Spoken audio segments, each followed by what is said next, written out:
Por vezes, o preso, ele não é visto. Ele se sente, por si só, já excluído da relação da própria sociedade, excluído do próprio sistema do Estado como um todo. Isso é muito triste, isso é incompatível com os princípios constitucionais de dignidade, de observação à pessoa humana.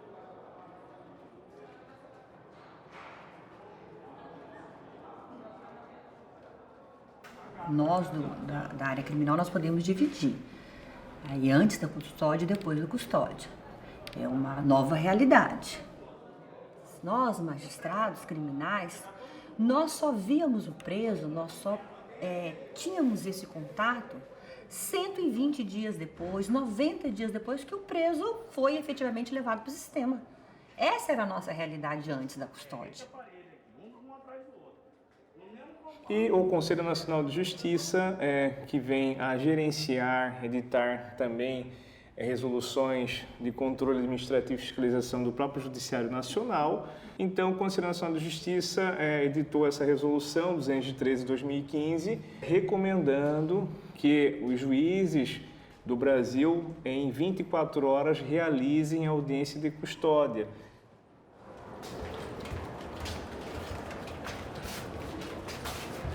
Estamos aqui numa audiência de custódia, eu sou Jamil Saudade Campos, juiz de direito. Esta audiência de custódia tem a finalidade de averiguar as circunstâncias de sua prisão até o seu encaminhamento a este juiz, para verificar, inclusive, se a senhora for objeto de tortura ou algum tipo de agressão. A senhora tem o direito ao silêncio, o silêncio não poderá ser interpretado a seu desfavor, mas é a melhor oportunidade que a senhora tem de esclarecer os fatos à justiça. Por gentileza, só para levantar as mãos, nós estamos gravando a audiência, só para ver que a senhora está sem algemas, filiação.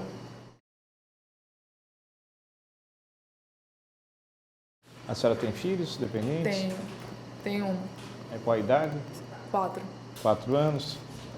A senhora conversou previamente com o seu advogado hoje? Conversei. Conversou, está aqui na audiência. A senhora toma algum medicamento controlado? Não. Tem alguma doença grave? Tem dependência de álcool ou alguma outra substância entorpecente? Não.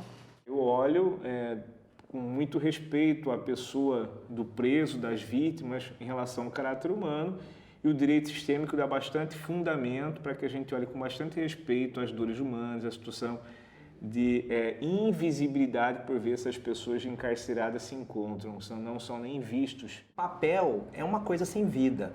E ali na custódia, no dia a dia, no tete a tete, no olho a olho com a pessoa, você colhe, inclusive, informações dessa pessoa. Tive várias situações em que, se você só olhasse o papel, muitas vezes você ia manter a pessoa presa. E olhando, realizando a audiência de custódia, eu vi que a história não era bem assim. Nós temos que nos aproximar das pessoas, do nosso jurisdicionado, ouvir essas demandas, assistir essas necessidades, sem medo, sem pudor, né? Às vezes é difícil, é muito difícil você chegar na custódia e ver. Chega o drogado, chega o cara que apanhou da polícia, chega todo rasgado. É fácil? Claro que não. Sim, mas essa é a nossa tarefa.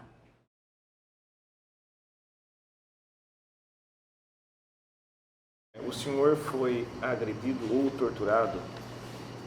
Não? O senhor tem alguma doença grave? Não, senhor. O senhor toma algum medicamento controlado? O senhor tem dependência de álcool ou alguma substância entorpecente? Entorpecente. Qual entorpecente? Cocaína. Cocaína? Desde quando o senhor faz uso da cocaína? Eu tenho 3 meses cocaína em base. 3 meses? Uhum. É isso? Antes o senhor fazia uso de alguma outra substância? Fumava maconha e cigarro. Maconha? Mais alguma outra antes? Não? O senhor já fez algum tratamento para desintoxicação? Não, eu gostaria de fazer. O senhor já conversou previamente com sua defensora pública? Então, quando você diz, como juiz, como autoridade representando o Estado, aqui num sistema formal, olha, eu sou o juiz e nós estamos aqui numa audiência de custódia, dentre a análise das circunstâncias pelas quais o senhor fora flagrado e encaminhado a este juízo para ver se o senhor foi torturado, agredido, sofreu algum tipo de violência. Eu falo de uma forma simples, que ele está ali para uma audiência de custódia, que eu estou lá para poder verificar tudo que se passou no momento da prisão dele. Falo para ele que ele tem o direito, se ele quiser permanecer em silêncio, que é o direito constitucional, mas que se ele quiser falar, ele pode falar, o momento dele é agora, né, ali para ele estar falando, até para incentivar muitas vezes ele a não ter medo ou vergonha de contar tudo o que aconteceu com ele. Por quê? Porque muitas vezes as pessoas têm medo de contar que foram agredidas, então a gente pergunta como que foi, se ele foi agredido, por quem ele foi agredido. Faz toda a diferença você perguntar, a forma disso ser perguntado, a forma disso ser trazido para o processo.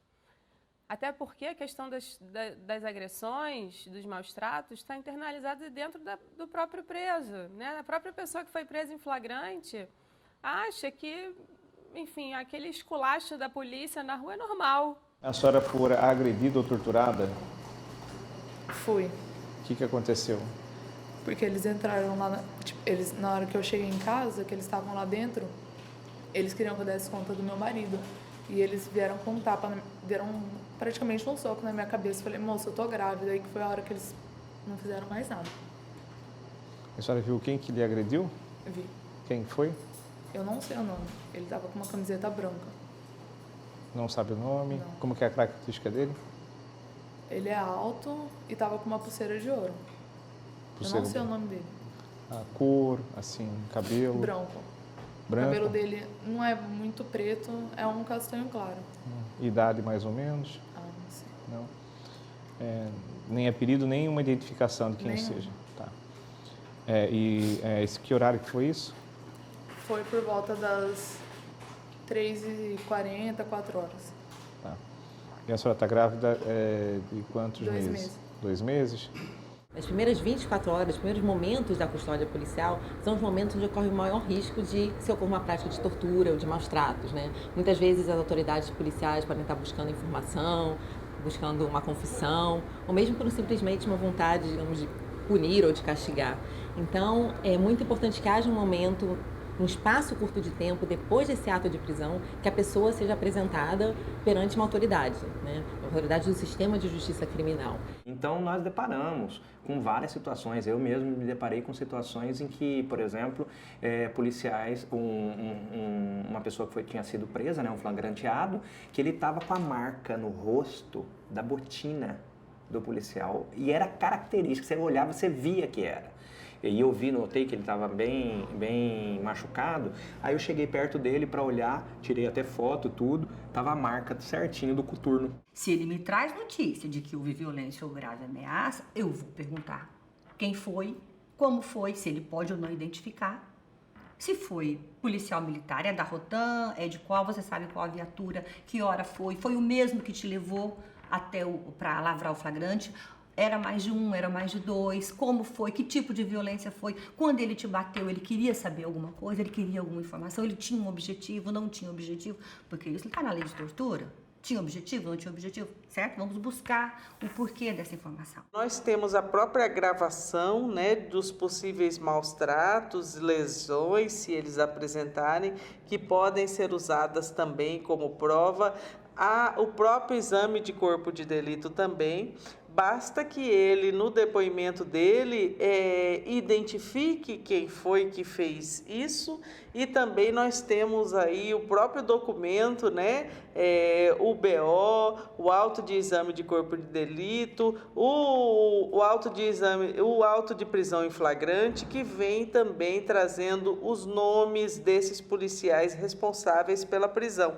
Com tudo isso, ficou muito mais fácil de identificar tanto os maus tratos como aquele que é o responsável por essas agressões contra os custodiados. Bom dia, Marcos. Tudo bem? Meu nome é Vitor, eu sou médico legista. Aqui é o Instituto Médico Legal, tá?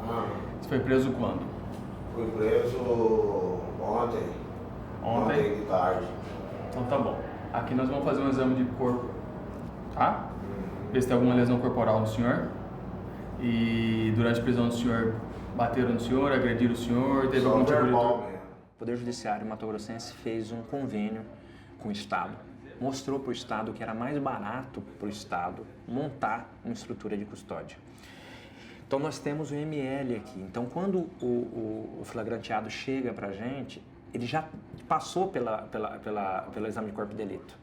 Então a gente já tem ali elementos, se houve agressão, se não houve agressão, qual tipo de agressão, então você já está substanciado ali. Aí juntamente com depois, com as marcas visíveis, com tudo, a gente fotografa e encaminha para a apuração. Meu nome é Karina, sou assistente social, esse aqui é o Renato, psicólogo.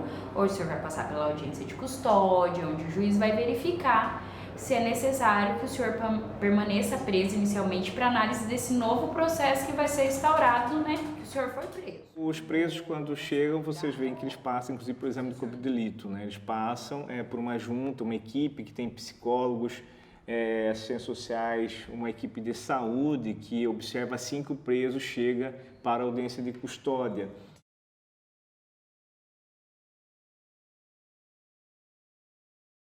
O crime de tortura, ele tem os seus elementos peculiares que lhe dão um contorno de maior gravidade. Por quê?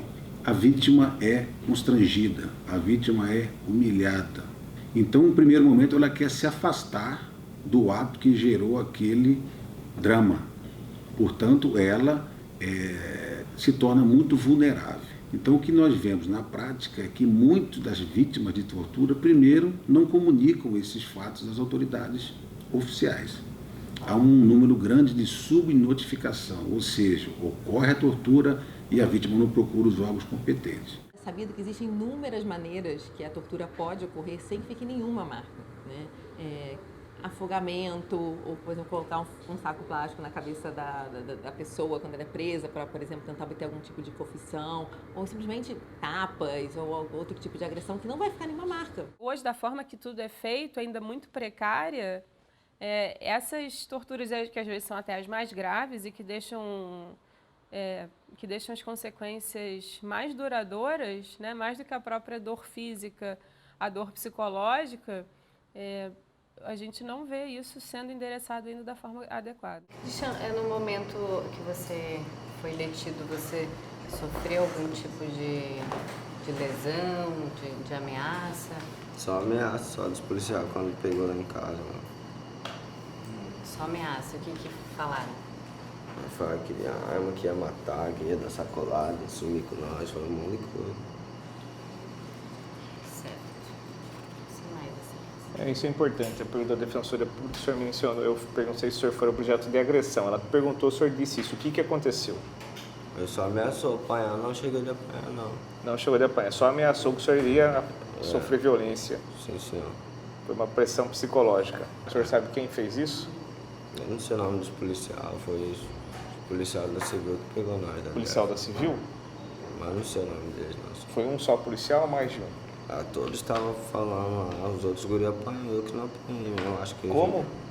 Os outros guris chegou de apanhar, só eu que não cheguei de apanhar mesmo. Os outros apanharam, o senhor não apanhou, mas quais policiais, o senhor sabe se todos participaram, um só, como é que foi? A maioria estava ameaçando, mas que bateu nos caras foi os outros que estavam lá. A maioria deles ameaçando que ia bater em você. Porque e os outros apanharam. Sendo que nós nem roubou com arma, nós não tem nem arma. Mais uma pergunta, doutora? Não, sei mais. Aparecer ao final, né?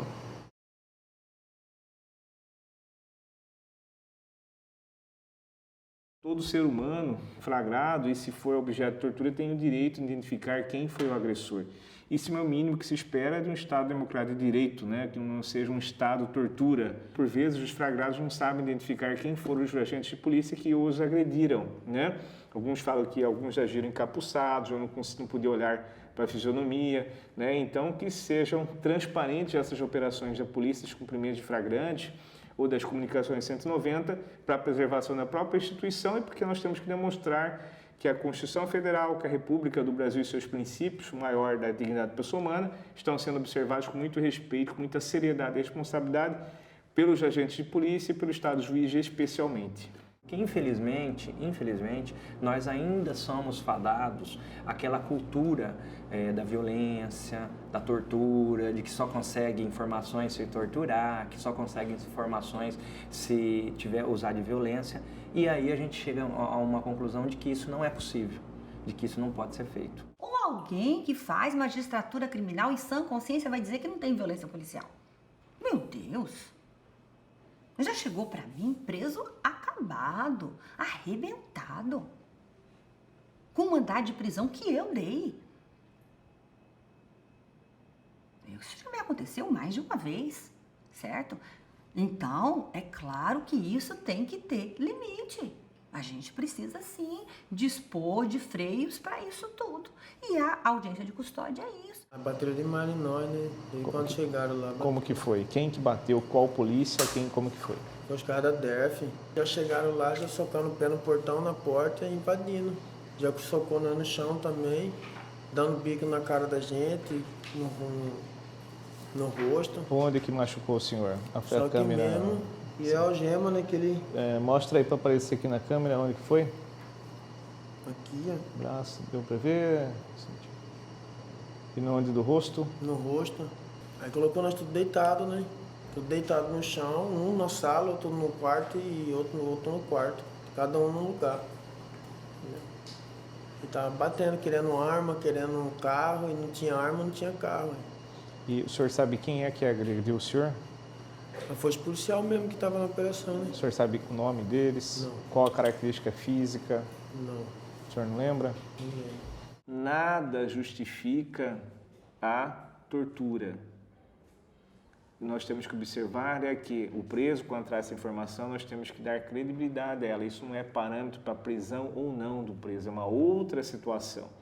E se nós pensamos que deve se combater a tortura, que sejamos sérios em relação a isso, que seja rigoroso e que os agentes de polícia saibam que esse tipo de conduta não será tolerado pelo Estado e o Brasil precisa caminhar de maneira mais civilizada, né? Se é negativo com uma ficha funcional extensa, que responda por isso, mas não que se pratique outro crime para mandar um criminoso que também praticou crime para a cadeia, torturando, abusando em relação à sua integridade.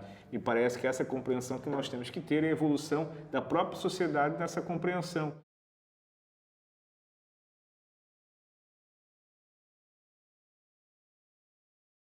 Tem situações que muitas vezes já está gritante, por exemplo, igual aquela situação do coturno no rosto da pessoa. Naquela situação ali, por exemplo, e pelos elementos que eu colhi na audiência, até de pessoas que estavam presentes, esse policial militar, ele perseguia sempre essas pessoas. Aí o que eu fiz? Cautelarmente, no poder de cautela, eu já determinei o afastamento do policial militar desse local de trabalho, determinando que ele trabalhasse ou internamente ou que fosse trocado de pelotão, ou seja, para sair daquela área em que ele trabalhava. Muitas vezes já determinei direto a abertura de inquérito policial, já requisitei a abertura imediata, com os elementos que tinha. Ou nós fazemos a conduta correta, ou nós fazemos a conduta errada. Nós não podemos compactuar com o que está errado. E violência policial é errado. Enquanto nós não tivermos clareza de qual é a nossa posição, nós não vamos fazer uma magistratura limpa. E eu mando tomar todas as medidas. Ministério Público, cópia para o Ministério Público, que é quem deve ser o autor da ação, para a Corregedoria da Polícia Civil e para a Corregedoria da Polícia Militar. Dentro da minha decisão, vai para todas as autoridades.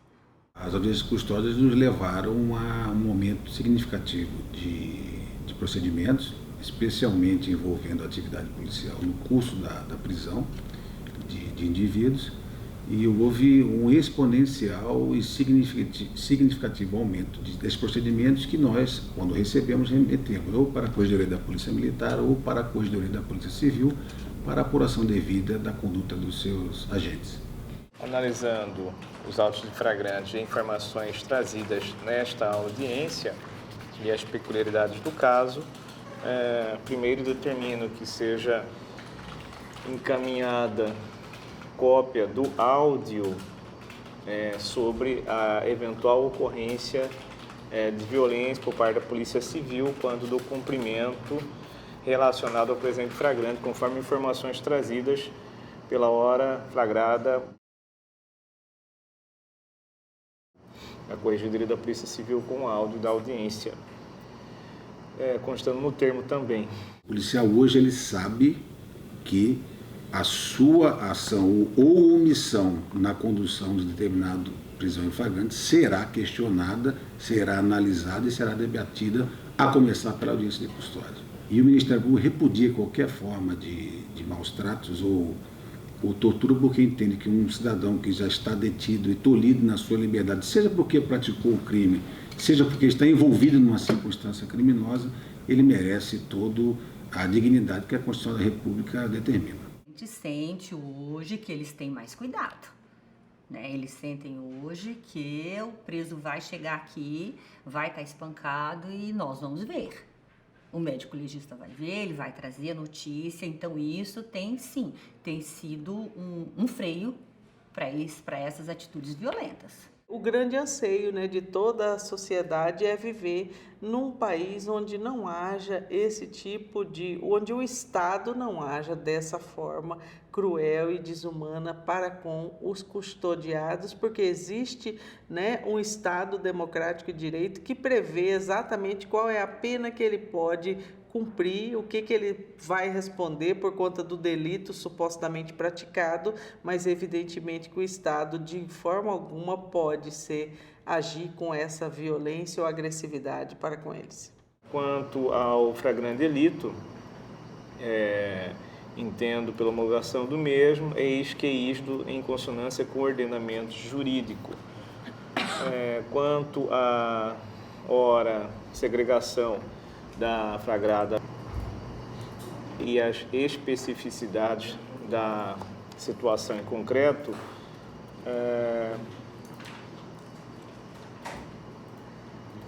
entendo pela concessão de liberdade provisória à mesma, devendo a mesma não se ausentar da comarca por mais de 8 dias, comunicando o juízo quando da distribuição ao juízo competente, sem autorização prévia do respectivo juízo, e defira a juntada dos exames que demonstram que a mesma está grávida.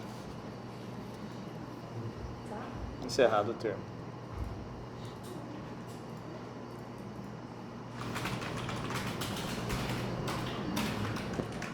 E a importância de se olhar para essas mulheres de uma forma especial, que não é apenas o direito delas, mas também o direito das crianças, né, que deve ser resguardado.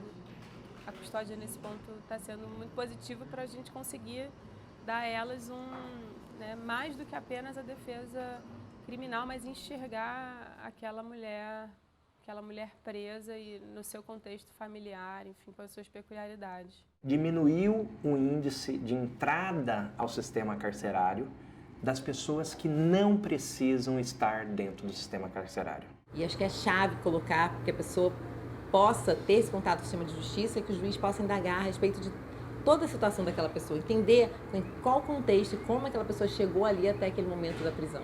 Então essa humanização, esse olhar agora que o juiz pode dar diferenciado da pessoa e não mais ao papel, acho que tem impacto também na forma do judiciário trabalhar.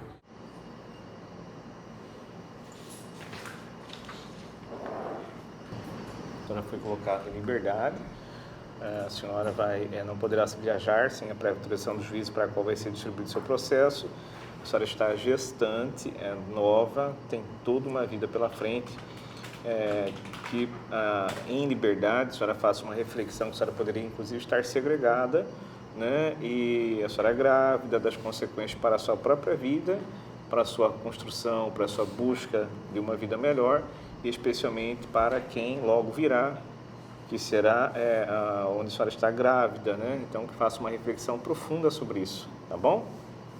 Felicidades, boa tarde para a senhora.